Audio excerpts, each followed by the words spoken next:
الرجل الفضيل والصلاة والسلام على رسول الله وعلى آله وصحبه أجمعين ومن تبعهم بإحسان إلى يوم الدين. أعوذ بالله من الشيطان الرجيم. بسم الله الرحمن الرحيم. يا أيها الذين آمنوا اتقوا الله حق تقاته ولا تموتن إلا وأنتم مسلمون. يا أيها الناس اتقوا ربكم الذي خلقكم من نفس واحدة وخلق منها زوجها وبث منهما رجالا كثيرا ونساء واتقوا الله الذي تساءلون به والأرحام إن الله كان عليكم رقيبا. يا أيها الذين آمنوا اتقوا الله وقولوا قولا سديدا يصلح لكم أعمالكم ويغفر لكم ذنوبكم ومن يطع الله ورسوله فقد فاز فوزا عظيما. وقال الله تبارك وتعالى بسم الله الرحمن الرحيم لا يحب الله الجهر بالسوء من القول إلا من ظلم وكان الله سميعا عليما.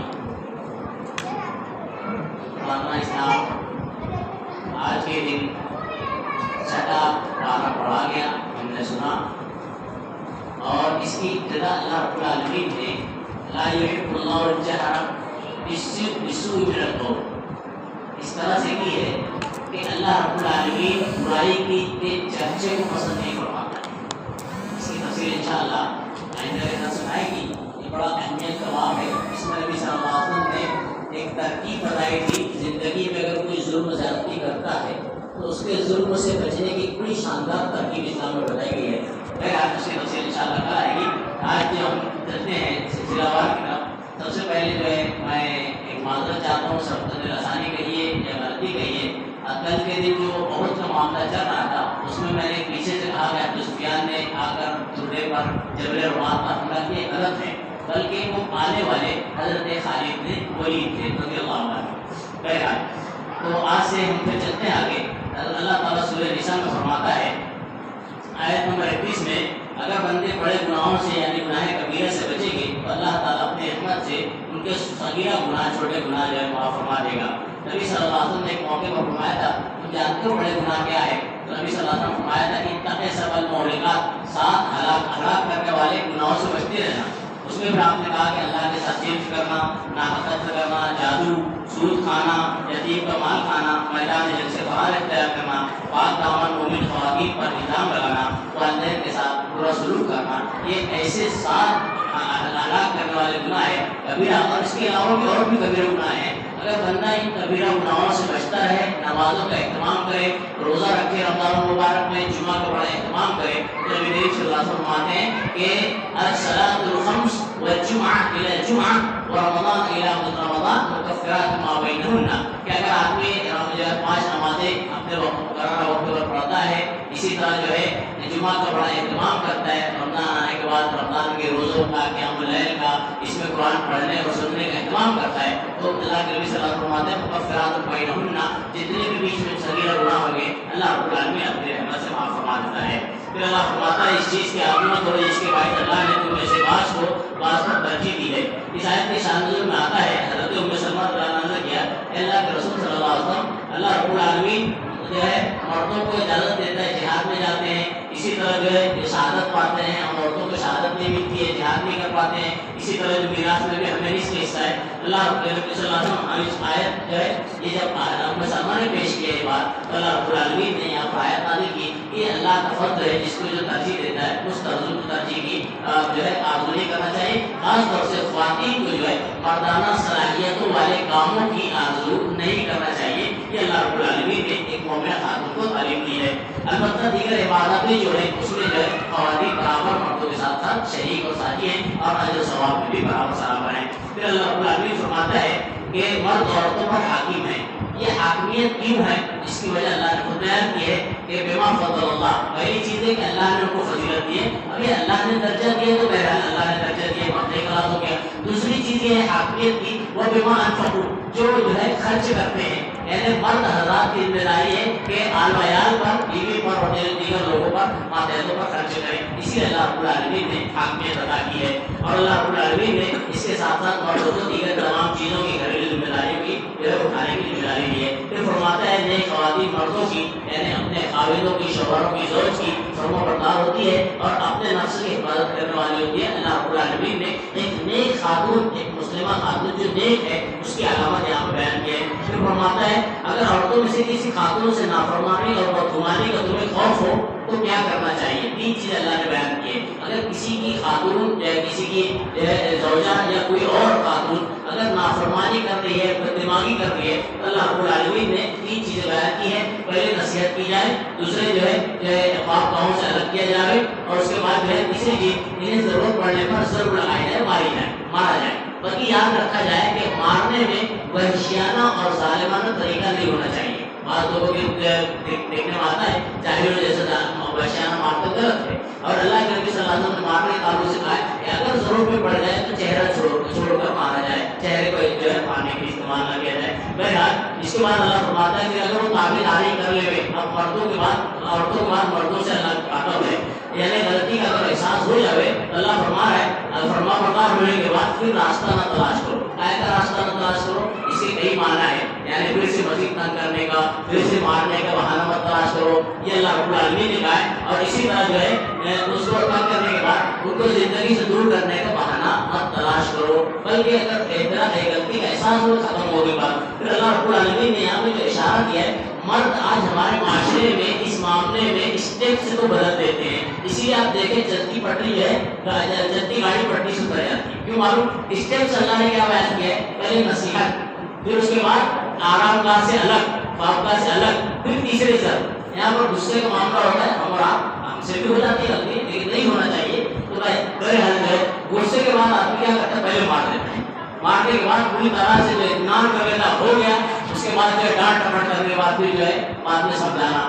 یہ طریقہ نہیں ہے، یہ اسلام کا طریقہ نہیں ہے. اللہ رب العالمین یہ طریقہ نہیں سکھاتا ہے. اسٹیپ پہلے سمجھانے کی ہے، بعد میں جو خواب کا کرنے کی ہے، اس کے بعد جو ہے ضرورت پڑے تو ضرور کی ہے. بہرحال پھر اللہ فرماتا ہے کہ بندو اللہ کی بات کرو، اس کے ساتھ کسی کو شریک اور ساتھی نہ ٹھہراؤ، والدین کے ساتھ حسن سلوک کرو، قریب رشتہ داروں دیگر رشتہ داروں کے ساتھ جو خیال رکھو. اسی طرح یتیم، مسکین، مسافر اور پڑوسیوں کا، ان لوگوں کا بھی اور ہمسایوں کا خیال رکھو. نبی صلی اللہ علیہ وسلم فرماتے ہیں کہ حضرت جبریل علیہ السلام مجھے پڑوسیوں کے بارے میں اتنی وصیت کر رہے تھے کہ مجھے محسوس ہوا کہ آپ جو ہے حضرت جبریل جو ہے پڑوسی کو وراثت میں حصے دار نہ بنا دے. اتنی زیادہ پڑوسیوں کی، ہمسایوں کی اہمیت کتاب میں بیان کی ہے.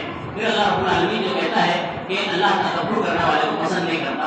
اب اس جو ہے بات کو اللہ نے اسی آیت میں کہا ہے. اس سے معلوم یہ ہوتا ہے کہ رشتہ داری کا معاملہ ہو، یتیم مسکین کا معاملہ ہو، اقربا کا معاملہ ہو، پڑوسی کا معاملہ ہو، کسی کے بارے میں اگر ایک آدمی تکبر کا شکار ہے تو اس کو محتاط رہنا چاہیے، کیونکہ اللہ پسند نہیں فرماتا ہے. پھر اللہ فرماتا ہے جو لوگ دکھاوے کے لیے کام خرچ کرتے ہیں، اللہ پر ایمان اور آخرت پر ایمان نہیں ہوتا، ان کا دوست شیطان ہوتا ہے. اور شیطان پھر کیا کرتا ہے؟ شیطان آدمی کو دھیرے دھیرے گمراہ کرتا ہے. گمراہ کرنے کے بعد نتیجہ یہ ہوتا ہے کہ اس کی تمام بھلائیوں کی چھین کر اس کو برائیوں کو مبتلا کرتا ہے. جیسے ایک مثال اللہ کے نبی صلی اللہ علیہ وسلم دی ہے کہ آپ کی قیامت کے دن اللہ رب العالمین پیش کرے گا، اس پہ ایک عالم اور قاری ہوگا. اللہ رب العالمین ہر جو ہے مومن اور مسلمان کی بات فرمائے، خاص طور سے اہل توحید عالم اور قاری کی بات فرمائے. ایک عالم اور قاری ہوگا، اللہ کے سامنے آئے گا. اللہ رب العالمین پوچھے گا میں نے تجھے کیا نعمت دی تھی؟ اللہ تجھے نعمت دی تھی، عالم بنایا، قاری بنایا. تو بولے کیا کیا؟ بولے میں نے پڑھا پڑھایا، لوگوں کو سمجھایا. اللہ رب العالمین کہے گا اس لیے نہیں تاکہ تو جو ہے لوگوں کو سمجھائے سکھائے، بلکہ اس لیے تاکہ لوگ تجھے اللہ قاری، مولانا، علامہ یہ کہا ہے. اب تجھے دنیا میں کہہ دیا علامہ مولانا. ہمارے معاشرے میں دیکھتے ہیں الحمدللہ کہ آپ سلمان والے سے بڑی ہے، لیکن ہے کسی کا نام دیکھو تو پوری لائن ختم ہو جاتی ہے، مولانا صاحب کا نام نظر نہیں آتا ہے. قیامت کے دن اللہ رب العالمین کہے گا یہ علامہ مولانا بننے واسطے تو کہا تھا، تجھے دنیا میں کہہ دیا گیا. اسی طرح شہید آئے گا، شہید کو جب بلایا جائے گا اللہ رب العالمین نعمت گنوائے گا، کہے گا کیا کیا؟ بولے گا اللہ تیرے راستے میں لڑتا لڑتا شہید ہوا. اللہ رب العالمین کہے گا نہیں اس لیے تاکہ بورڈ حافظہ ہو جائے تیرے نام کا، تیرا دنیا میں بورڈ لگ گیا تو جاتا ہے ٹھکانا جہنم میں. تیسرے فیاض کو بلایا جائے گا، اس کا مقصد بھی ریاکاری ہوگا. اللہ رب العالمین کہے گا تمہیں جو دکھاوے کے لیے، جتلانے کے لیے، تکلیف دینے کے لیے خرچ کیا تھا، تیرے ٹھکانے میں جہنم میں. پھر اللہ فرماتا ہے کہ ایک ذرہ برابر بھی اللہ ضرور نہیں کرتا، اگر نیکی ہو تو دگنا. اور جناب محمد رسول اللہ صلی اللہ علیہ وسلم فرماتے ہیں 700 درجہ. اور رمضان المبارک کے بارے میں اللہ رب العالمین کہتے ہیں حدیث قدسی میں قال اللہ عز وجل ان الصوم فانه لي وانا اجزي، کہ روزے کا معاملہ ایسا ہے کہ میں بے شمار اجر ثواب دوں گا. اس کے بارے میں اللہ نے کوئی گنتی نہیں رکھی 700 درجہ 7000 درجہ، بے شمار اللہ رب العالمین جو ہے اس کا اجر دے گا. اس لیے اللہ رب العالمین سے نیکی کی مزید امید کرتے ہوئے زیادہ زیادہ نیکی کرنا چاہیے. پھر فرماتا ہے ہر امت میں سے ایک گواہ ہم لائیں گے اور اس امت کا پیغمبر اللہ کی بارگاہ میں گواہی دے گا اور اے اللہ کے نبی صلی اللہ علیہ وسلم آپ لوگوں پر گواہی دیں گے. اب غور کرو قیامت کے دن جب اللہ رب العالمین امتوں کو لائے گا دیگروں کے اوپر بھی جو ہے ہماری امت محمدیہ میں اللہ کے نبی صلی اللہ علیہ وسلم گواہ ہوں گے. اب افسوس ہوگا ان لوگوں کو جو بدعات اور خرافات میں مبتلا ہے کہ اللہ کے نبی صلی اللہ علیہ وسلم جب گواہی کے لیے کھڑے ہوں گے تو بدعات اور خرافات میں مبتلا لوگوں کے لیے گواہی نہیں دیں گے بلکہ صحبت کہیں گے. بہرحال حضرت عبداللہ بن مسعود رضی اللہ عنہ جو ہے ایک مرتبہ بیٹھے ہوئے تھے نبی صلی اللہ علیہ وسلم کہتے ہیں عبداللہ بن قرآن پڑھو. تو حضرت عبداللہ بن مسعود کہتے ہیں اللہ آپ کا قرآن نازل ہوا آپ کہہ رہے ہیں مجھ کو پڑھ کر سناؤ. اللہ کے نبی کو میرا جی کہہ رہا ہے میرا دل کہہ رہا ہے پڑھ کے سناؤ. حضرت عبداللہ نے حضرت سورہ نساء پڑھنی شروع کر دی. جب سورہ نساء پڑھی اور اس آیت پر آئے وَكَيْفَ إِذَا جِئْنَا مِن كُلِّ شَهِيدٍ وَجِئْنَا بِكَ عَلَىٰ هَٰؤُلَاءِ شَهِيدًا.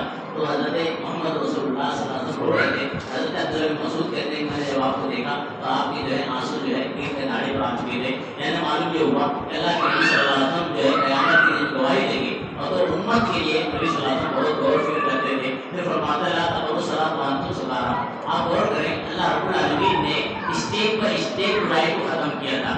چونکہ عرب معاشرے میں شراب بہت عام تھی اور خرابی بہت زیادہ پائی جاتی تھی. اب یہ اتنی جڑ پکڑ لی تھی اگر اس پر اللہ رب العالمین کہتا ڈائریکٹ ختم تو امت محمدیہ کو تو ڈائریکٹ ختم کرنا تھا لیکن اللہ نے اسٹیپ اختیار کیے. اس سے معلوم ہوتا ہے اللہ رب العالمین ہمیں سبق دیتا ہے اگر ہمارے معاشرے میں ہمارے کسی خاندانی کسی فرد میں کوئی برائی پائی جاتی ہے جو جڑ پکڑ لیے تو اس کو بیک وقت نہیں ہٹا دینا بلکہ اسٹیپ بائی اسٹیپ اس کو انداز سے اچھے انداز سے اور 2-3 اسٹیپ پہ بھی اس کو ہٹایا جا سکتا ہے. اس طرح برائی ختم کیا سکتے. تو بہرحال اللہ رب العالمین نے شراب کے تعلق سے 3 آیتیں نازل کی ہے. پہلی آیت میں یسألونک عن الخمر والمیسر کہ نازل کی کہ وہ خمر اور میسر کے بارے میں پوچھتے ہیں تو اللہ رب العالمین کہتا ہے کہ یہ تو اس کے اندر نفع کم ہے نقصان زیادہ ہے اور نقصان جو ہے نفع سے خراب ہے. اس طرح اللہ نے تنبیہ کی. پھر اس کے بعد ایک آیت نازل کی جو یہاں پہ لا تقربوا الصلاۃ وانتم سکارا نماز کے قریب مت جاؤ تم جب تک نشے میں ہو.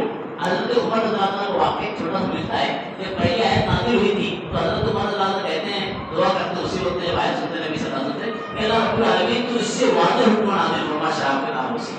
پھر یہ آیت کریمہ نازل ہوتی ہے لا تقربوا الصلاۃ وانتم سکارا. حضرت عمر نبی صلی اللہ علیہ وسلم سنتے ہیں پھر اللہ رب العالمین سے دعا کرتے ہیں اللہ پروردگار اس سے واضح آیت نازل کرتے. کیوں؟ امت محمدیہ کے بارے میں حضرت عمر بڑے دور اندیش تھے. معلوم تھا کہ اگر وضاحت سے نہیں آئے گا تو امت پھر کہے گی جیسے مکروہ ہے پھر یہ ہے ایسا تو ہو سکتا ہے. ہمارے معاشرے میں کہا جاتا ہے اسی لیے حضرت عمر نے کہا تھا کہ نہیں اللہ اس سے واضح کر. اس کے بعد اللہ رب العالمین نے ایک آیت نازل کی انما الخمر والمیسر والازلام والرجس من عمل الشیطان یہاں تک کہ منتهون یعنی اس سے رک جاؤ. جیسی آیت حضرت عمر تو کہتے ہیں ہم بات آ گئے. یہ جو معاملہ اللہ تقرب الصلاۃ ایک بہت اہم معاملہ ہوا تھا. اشارت کو بتا دوں کہ مرتبہ جو ہے حضرت عبدالرحمن بن عوف رضی اللہ عنہ جو ہے وہ دعوت دیتے گھر میں اور تمام لوگ کھانا کھانے کے بعد شراب سے پی کر مست ہو جاتے ہیں اور اس کے بعد اتفاقاً نماز کا وقت آتا ہے. اب نماز میں جو ہے حضرت علی روایت میں حضرت عبدالرحمن بن عوف ہے. بہرحال ان کو آگے بڑھایا تھا امامت کرانے کے لیے. تو یہ دعا نماز پڑھاتے ہیں سورہ فاتحہ پڑھنے کے بعد کہتے ہیں قل یا ایھا الکافرون لا اعبد ہے نا تو اعبد ما تعبدون اور انا عابد ما عبدتم ایسا جملہ کہہ دیتے ہیں کہ میں وہ عبادت کرتا ہوں جو تم کرتے ہو اور جو ہے میں وہی کو عابد ہوں جو تم عبادت کرتے ہو. اللہ رب العالمین نے آیت نازل کی کہ اے ایمان والو جب تم نشے میں ہو تو نماز سے قریب مت جاؤ کیونکہ اول رول وقت دیتے ہو. اور اسی لیے نبی صلی اللہ علیہ وسلم نے کہا ہے کہ جب تمہیں نیند کا غلبہ ہو تو نماز نہ پڑھو بلکہ گھر جا کر تھوڑا آرام کرو. جب نیند ختم ہو جائے تو پھر آ کے اللہ کے لیے نماز پڑھو کیونکہ بندہ بجائے تعریف اور تعریف و توصیف کے اللہ کے تسبیح و برائی بھی بیان کر سکتا ہے. اسی لیے اللہ رب العالمین نے اسے منع کیا ہے. پھر اس کے بعد جو ہے اللہ فرماتا ہے اگر تم مریض ہو یا سفر میں ہو یا قضاء حاجت سے فارغ ہو یا اپنی جائز نفسانی خواہشات میں تسکین کی ہو اور ان حالتوں میں پانی میسر نہ ہو تو تیمم کر لیا. یعنی معلوم یہ ہوتا ہے کہ سفر میں اسی طرح جو ہے پانی میسر نہ ہوا اعلیٰ حاجت کی ہے تسکین اپنی ذات کی ہے اس کے بعد جو ہے یہ مریض ہیں اور وضو نہیں بنا سکتے تو ان چاروں کنڈیشن میں اللہ رب العالمین نے کہا ہے تیمم اختیار کرو تیمم کر لیا کرو. بخاری مسلم کی ایک روایت ہے نبی صلی اللہ علیہ وسلم نے ایک آدمی کو دیکھا کہ الگ تھلگ بیٹھے ہوئے تھے نماز سے کھڑے ہوئے تھے. نبی صلی اللہ علیہ وسلم سے پوچھتے ہیں کیا بھائی نماز تو مسلمان ہو؟ بولے ہاں. بولے پھر نماز کیوں نہیں پڑھے؟ بات غور کرنے کی امت مسلمہ کے لیے بہت بڑا سبق ہے. ان سے پوچھا نبی صلی اللہ علیہ وسلم نے صحابی سے کہ تم نے نماز تم مسلمان ہی ہو نا؟ بولے ہاں ہم مسلمان ہیں. پھر نماز کیوں نہیں پڑھے؟ معلوم یہ ہوتا ہے کہ مسلمان بغیر نماز کے اگر رہے تو پھر وہ تعجب ہوتا تھا نبی صلی اللہ علیہ وسلم کہ مسلمان ہے کہ اگر نماز نہیں پڑھ رہا ہے. تو بہرحال ان سے پوچھتے مسلمان ہی ہو نا؟ بولے ہاں. پھر نماز کیوں نہیں پڑھے؟ اللہ کے نبی صلی اللہ علیہ وسلم کہتے ہیں کہ جنوبی ہو گیا تھا اور مجھے پانی میسر نہیں ہوا. نبی صلی اللہ علیہ وسلم کہتے ہیں تمہیں مٹی کا بھی تھی مٹی کافی تھی، اللہ نے تیمم آیت نازل کر دی تھی. اب مٹی کافی تھی، تیمم کرنا ہے تو کیسے کرنا ہے؟ بعض لوگوں کو یہ دیکھنے میں آیا جب تیمم کرتے ہیں تو پورا ایسے مٹی لگا کے یہاں سے یہاں سے یہاں سے پورا چہرہ پھر ہاتھ پیر. نہیں، نبی صلی اللہ علیہ وسلم سے روایت ملتی ہے ایک مرتبہ جو حضرت عمار اور حضرت عمر فاروق رضی اللہ عنہ جو ایک سفر پہ تھے، جب ان دونوں نے جنوبی ہو گئے تو دونوں نے اپنی رائے اختیار کی. حضرت عمر کہتے ہیں کہ اب بغیر پانی کے نہیں ہوگا. حضرت عمار ابن یاسر کہتے ہیں کہ نہیں ہو سکتا ہے، وہ گدھے کی طرح جو ہے زمین کو پورا لوٹ گئے اور اس کے بعد گدھے کی طرح لوٹنے کے بعد تو جہاں پر پاک ہو گئے اور اس کے بعد نماز پڑھے. بہرحال یہ معاملہ اللہ کے نبی صلی اللہ علیہ وسلم کے خدمت میں آیا. نبی صلی اللہ علیہ وسلم نے کہا عمار ہمارے اس سے اتنا کافی تھا. ساری روایت ہے آپ نے زمین پہ ایک ہاتھ ایسے دونوں ہاتھ مارے، اس طرح سے تیمم کریں گے کہ ہاتھ ایسے زمین پہ ماریں گے. اگر مٹی زیادہ تعداد لگے تو پھٹنے کے ثبوت ملتا ہے پھوٹ دے اور اس کے بعد اس طرح سے یہ دونوں ہاتھوں کو یہاں دے کے مل لے اور یہی اس طرح سے چہرے پر پھیرا جائے. بس یہ تیمم ہو گیا. اس میں 2 مرتبہ کا بھی ضرب ہے لیکن ایک والی روایت زیادہ ہے بیان اللہ کے نبی صلی اللہ علیہ وسلم کی یہ تیمم کی. اگر بعض لوگ تو جو پریشان تھے مٹی کہاں ہے، ابھی آپ دیکھیے چولہے کی دیوار ہے، اس کے اوپر بھی کچھ حصہ مٹی کا ہے. عرب لوگوں کو دیکھیے آپ غور کریں، عرب لوگ جو چلتے پھرتے دیوار پہ کر لیں، کیوں؟ ان کو یقین ہے کہ اس کے اوپر کچھ نہ کچھ گھر تو دیوار ہے اور اللہ رب العالمین صرف نیتوں کا حال دیکھنا چاہتا ہے. بہرحال اللہ رب العالمین نے فرمایا ان اللہ لا یغفر ان یشرک بہ ویغفر ما دون ذلک. اللہ نے پھر یہ بات بیان کی اللہ شرک کو نہیں معاف کرے گا، اس کے علاوہ جتنے بھی جرائم ہیں اللہ اپنی رحمت سے معاف کر دے گا. آپ غور کریں اللہ رب العالمین نے ڈکلیئر کر دیا ہے ان اللہ حرم انه من یشرک باللہ فقد حرم اللہ علیہ الجنہ. سورہ بقرہ میں اللہ نے کہا کہ جو اللہ کے ساتھ شرک کرے گا اللہ ڈکلیئر کر دیتا ہے کہ وہ جہنم میں جائے گا، جنت نہیں ملے گی. آپ غور کریں اللہ نے ڈکلیئر کیا تو آپ کو غور کرنا چاہیے. ایسا کوئی کام سے بشرک ہو اس سے بہت ہی زیادہ بچے. پھر اللہ رب العالمین یہودیوں کے ایک پر تعجب کرتا ہے کہ یہودی اپنے آپ کو اہل کتاب کرتے رہتے ہیں اور اس کے بعد بھی اللہ کی باتوں کی مخالفت کرتے ہوئے جبت تعلق یعنی ساحر اس کی بتوں کی عبادت کر رہے ہیں. یہ اللہ رب العالمین تعجب کرتا ہے. یعنی جو اہل ایمان ہیں انہیں بھی اللہ کے علاوہ کسی اور کی عبادت اور پرستش نہیں کرنا چاہیے. جیسے مشرکین مکہ کا معاملہ تھا. بیان سے فرماتا ہے اللہ کی آیت کا انکار کرنے والوں کی جہنم ہے. ایسی جہنم جس کے اندر پہنچے گی اللہ فرماتا ہے کلما نضجت جلودہم جلودہم غیرہا. اللہ رب العالمین جہنم میں پہنچنے کا ایک دردناک عذاب بتاتا ہے کہ جب پہنچے گی جہنم میں پہنچ جائے گا جہنم میں اللہ محفوظ رکھے ہر مومن اور مومنہ کو. جب جہنم میں پہنچے گا اللہ کہہ رہا ہے کہ کلما نضجت جلودہم جب تک ان کی خالیں جلے گی جہنمیوں کی اللہ کہتا ہے بدلناہم جلودا غیرہا ہم اس کے علاوہ دوسرا اور ان کو جلد اور کھال دے دیں لیذوقوا العذاب تاکہ یہ عذاب کا سلسلہ چلتا رہے. اللہ رب العالمین ہماری آپ کی ہر مومن کی حفاظت فرمائے اور بلا حساب کتاب اللہ رب العالمین ہمیں جنت نصیب فرمائے.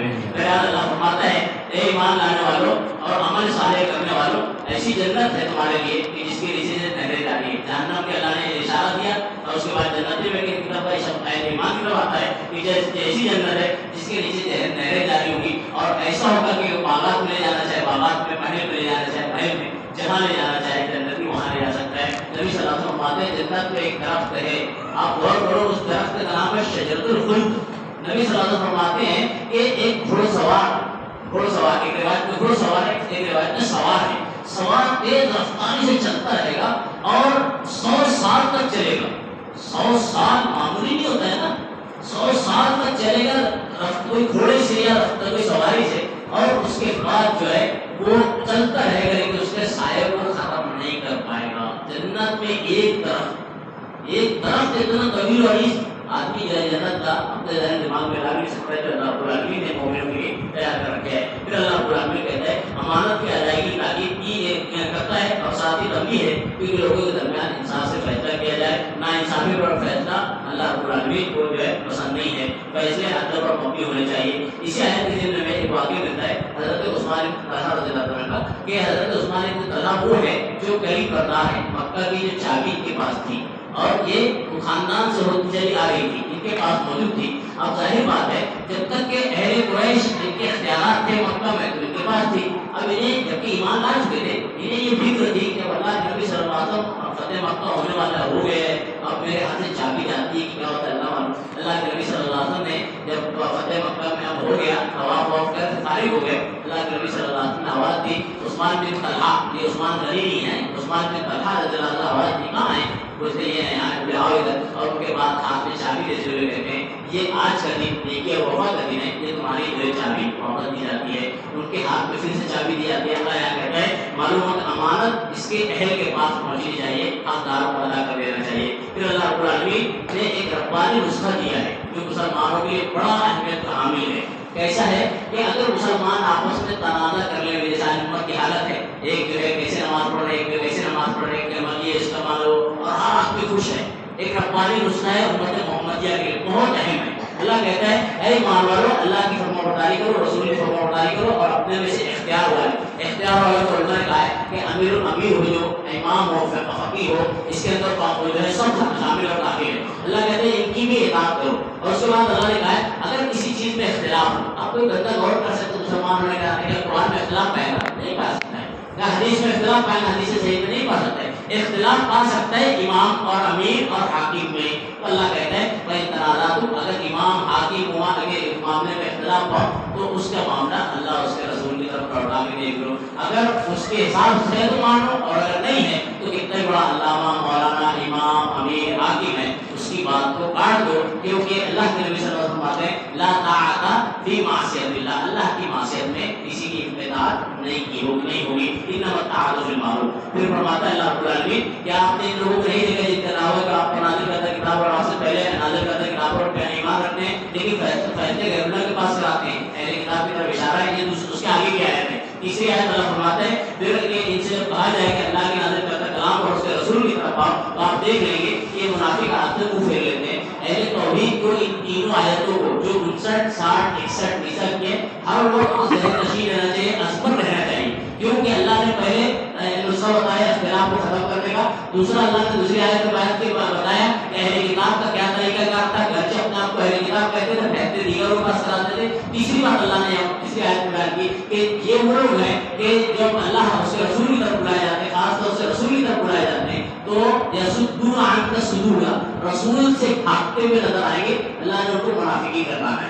معلوم یہ ہوتا ہے کہ رسول کی بات سے جو بھاگ رہا ہے تو سمجھ لینا چاہیے اس کے اندر نفاق ہے. ان تینوں آیتوں کو ذہن نشین رکھنا چاہیے اور بہت اہمیت کی حامل تینوں آیت. پھر اللہ فرماتے ہیں کہ ہم نے ہر رسول سے اس لیے بھیجا ہے کہ اللہ کے حکم سے اس کی بات کی جائے. پھر فرماتے ہیں فلا وربک لا یؤمنون حتی یحکموک فیما شجر بینہم. اللہ کہتا ہے کہ یقیناً وہ لوگ مومن ہو ہی سکتے. فلا ربک و ربک، اللہ نے کیسے جملے کہا ہے کہ قسم خدا کی قسم تیرے رب کی، وہ مومن نہیں ہو سکتے. کون مومن نہیں ہو سکتے؟ جب تک کہ رسول کا فیصلہ قبول نہ کریں.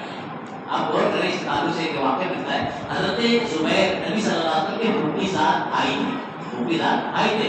ان کا اور ایک انصاری کا جو ہے ایک معاملے میں تنازع ہو جاتا ہے. معاملہ یہ ہوتا ہے کہ کھیت ہوتا ہے، دونوں کا کھیت بازو بازو ہوتا ہے. حضرت زبیر کا کھیت اوپری سطح پہ ہوتا ہے اور اس کے بعد اس نچلی سطح پہ ان کا کھیت ہوتا ہے. تو ظاہر بات ہے اگر اوپری سطح پہ اور اس طرح سے پڑنالا آ رہا ہے، نہر آ رہی ہے، تو پانی کہاں پہ بہ جانا چاہیے؟ سامنے آگے ہی آئے گا، اس کے بعد ہی ادھر آئے گا. بہرحال یہ معاملہ ان دونوں میں تنازع کی ہونے کے بعد وہ کہتے ہیں بہت دیر تک روکتے ہوئے پھر پانی چھوڑتے ہیں. جھگڑا جناب محمد رسول اللہ صلی اللہ علیہ وسلم کے دربار کا ہے. اور یہ جو انصاری نے کہہ رہے تھے کہ میری طرف پہلے چھوڑو، بعد میں تمہاری طرف. تو کیسے لیٹر پانی جائے گا اوپر؟ نہیں جائے گا نا. وقت دیکھ لیجیے یہ معاملہ جب اللہ کے نبی صلی اللہ علیہ وسلم پاس آیا، نبی صلی اللہ علیہ وسلم نے پوری باتیں غور سننے کے بعد فیصلہ کر دیا زبیر رضی اللہ عنہ کے بارے کہ بھائی پہلے زبیر تم جو ہے تمہاری طرف پڑنالا آ رہا ہے، نہر آ رہی ہے، نالی آ رہی ہے، تم پہلے اپنا سیراب کرنے لگے، اس کے بعد چھوڑ دینا. جب نبی صلی اللہ علیہ وسلم نے جملہ کہا تو سامنے جو آدمی تھے صحابی انصاری صحابی تھے، انہوں نے کہا کہ اللہ کے نبی صلی اللہ علیہ وسلم زبیر آپ کے پھوپھی ساتھ آئی ہیں، اس لیے آپ نے فیصلہ ایسا کیا ان کے حق میں. اللہ رب العالمین کے بعد پسند آئی. ناگوار گزرے اور اللہ نے آیت نازل کی ولا وربک، قسم ہے تیرے پروردگار کی یہ مومن ہو ہی نہیں سکتے جب تک کہ اللہ کے نبی کی بات کو تسلیم نہ کر لے. مسلمانوں کو اس پر غور کرنا چاہیے کہ اللہ نے قسم کھا کر کہا ہے کہ مومن نہیں ہو سکتے اگر رسول کی بات کو تسلیم نہیں کریں گے. پھر فرماتا ہے وما اصدق من اللہ قیلا، اللہ سے بڑا سچا کون ہو سکتا ہے؟ اور اللہ نے یہ وعدہ کیا ہے قیامت کے دن ابتدائی انسان آدم علیہ السلام سے انتہائی انسان، ہر انسان کو اللہ اکٹھا کرے گا، اس میں کوئی شک نہیں ہے. اور اللہ کی بات میں سب سے زیادہ باتوں میں اللہ ہی کی بات سچی ہوتی ہے، اس میں جو ہے کوئی اور شریک نہیں ہے. فرماتا ہے کہ کسی مومن کو کسی دوسرے مومن کا قتل نہیں کرنا چاہیے، یہ ذمہ نہیں دیتا ہے۔ اگر غلطی سے ہو جائے تو اس کے لیے 2-3 باتیں ہیں کہ غلطی سے ہونے پہ قتل خطا کہتے ہیں اور جان بوجھ کے گئے تو قتل عمد کہتے ہیں۔ دونوں کی دیت اور بدلہ الگ الگ ہے، قصاص الگ الگ ہے، قتل خطا کی الگ ہے، قتل عمد کی الگ ہے۔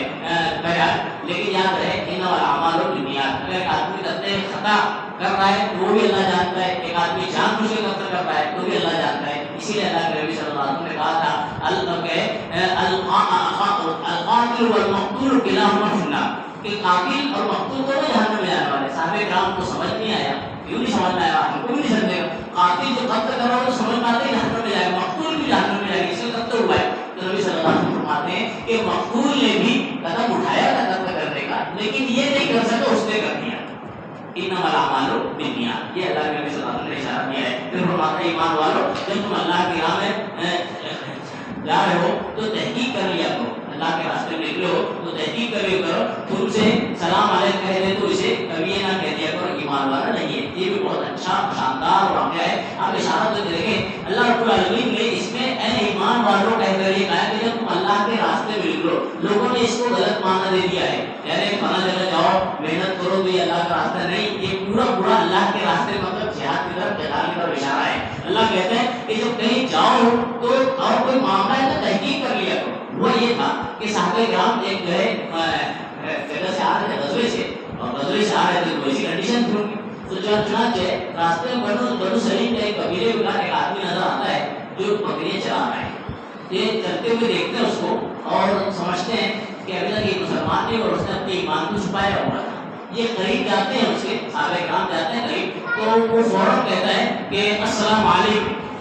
یہ لوگ جو ہے جواب بھی دیتے ہیں اور اس کے بعد گواہی بھی دیتے ہیں اشہد اللہ الہ الا اللہ۔ ان صحابہ میں سے ایک صحابی جو ہے ان کو غصہ آ جاتا ہے، اس میں روایت میں اختلاف ہے، 2 نام صحابی کے آتے ہیں، ایک صحابی کو غصہ آ جاتا ہے، وہ جاتے ہیں اور نیزہ چلا کے اس کو قتل کر دیتے ہیں۔ یہ معاملہ اللہ کے نبی صلی اللہ علیہ وسلم کے دربار میں آتا ہے، اللہ رب العالمین آیت نازل کر دیتا ہے کہ اے ایمان والو، جب اللہ کے راستے میں نکلو اور تم سے کوئی سلام علیک کرتا ہے، یعنی کوئی اپنے ایمان کی گواہی دے رہا ہے، مسلمان ہونے کی گواہی دے رہا ہے، تو بس خلاص، پھر تم اس کے دل میں مت بیٹھو کہ وہ ظاہر میں کیسا تھا، اور یہ اللہ نے ایک یہاں پر زجر توبیخ یہ ڈالا ہے کہ ایسا کام مسلمانوں کو نہیں کرنا چاہیے۔ یہ تو غیروں کا کام ہے، مسلمان جو ہے ظاہر پر فیصلے کر دیتا ہے، یہ اللہ تعالیٰ نے تعلیم دی ہے۔ پھر اللہ کے نبی صلی اللہ علیہ وسلم پھر فرماتا ہے اپنی جان اور مال سے اللہ کی راہ میں جہاد کرنے والے مومن اور بغیر عذر کے بیٹھنے والے مومن برابر نہیں ہے۔ اللہ نے یہاں پہ ایک آیت جو نازل کی تھی، یہ آیت ادھوری تھی، یعنی ادھوری بولے تو ایک ٹکڑا اس میں سے نہیں تھا، غیر اولی الضرر، یہ جملہ نہیں تھا۔ جب اللہ نے نازل کیا ہے تو کیسا طرح سے اللہ کہتا ہے لا یستوی القاعدون من المؤمنین والمجاہدین فی سبیل اللہ، یہ آیت تھی کہ جو بیٹھے ہوئے اور جہاد کرنے والے برابر نہیں ہو سکتے ہیں مومنین میں سے۔ تو حضرت عبداللہ ابن مکتوم نامی صحابی تھے اور دیگر 2 لوگ اللہ کے نبی صلی اللہ علیہ وسلم کہتے ہیں اللہ کے نبی صلی اللہ علیہ وسلم معاملہ ایسا ہے، میں تو نابینا ہوں، میرے تو یہ عذر ہے، میرا تو یہ عذر ہے، میں چاہتا ہوں، میں جان سے بھاگتا نہیں ہوں، لیکن اللہ کے دیکھ ہی نہیں پاتا تو کیسے جاؤں گا۔ اور ان دونوں نے ایسے معاملہ عذر پیش کیا، اللہ نے غیر اولی الضرر بھی لایا بیچ میں، اللہ نے آیت پوری کی اس طرح سے کہ وہ لوگ جو غیر اولی الضرر یعنی جن کو عذر نہیں ہے اور گھر بیٹھے ہوئے ہیں، تو وہ لوگ ان لوگوں سے برابر نہیں ہو سکتے جو اللہ کے راہ میں جہاد میں چلے ہوئے گئے ہوئے ہیں۔ چند باتوں کی طرف اور بھی باتیں رہ گئی ہے، اللہ رب العالمین سے دعا کرتے ہیں اللہ رب العالمین ہمیں قرآن حکیم کے احکامات کو سمجھنے والا بناوے اور اللہ کے قرآن سے دلچسپی لینے والا بناوے اور اللہ کے قرآن کے حقوق کو حتی الموقوف ادا کرنے کی توفیق عطا فرمائے۔ آمین۔ السلام علیکم و رحمۃ اللہ وبرکاتہ۔